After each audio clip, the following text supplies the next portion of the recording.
When bars keep pouring drinks for already drunk customers, they are not only breaking the law, but the consequences can, of course, be deadly. But our Target 8 investigation has revealed there are few consequences for those bars. New at 6, Ken Kolker took his findings to the agency that polices our state's bars, the Michigan Liquor Control Commission.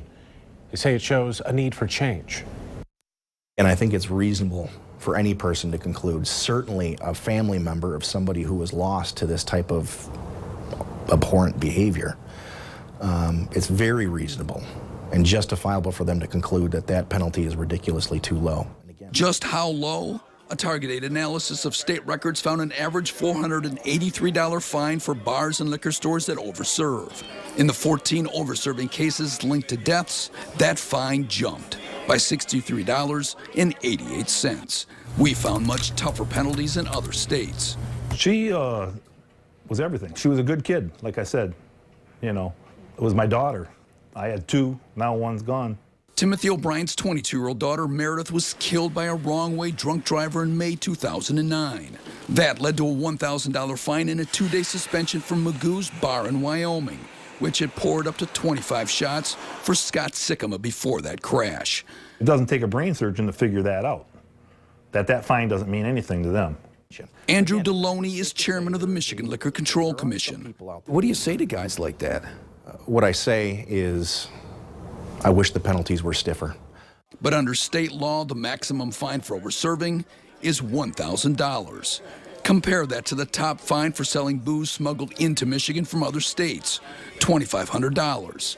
If they heard that there's a bigger fine for smuggling alcohol into the state than there is for overserving someone who then kills my son or daughter, I mean, they don't quite understand that. I don't either. That leads us to State Representative Kurt Heisey, a Detroit area Republican who says city leaders in his district are tired of law-breaking bars, though he figures that 95% of them play by the rules. We're always talking about that one, that 5% that just don't get it, and they disregard the rules, and they see these fines as just part of the price of doing business. And so they'll take the hit, they'll pay the fine, and they'll continue the bad practices. He said he hopes Target 8's findings will help lead the change. I was very surprised that the fees were that low, the penalties were that low, and it's certainly not in line, certainly not with a human life. In August, he proposed legislation to stiffen the penalties, minimum fines of $1,000 and up to $2,500 for first-time offenders.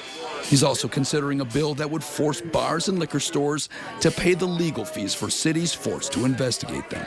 It's going to send a message to the bad actors that they have to clean up their act, that this is not just going to be the price of doing business anymore.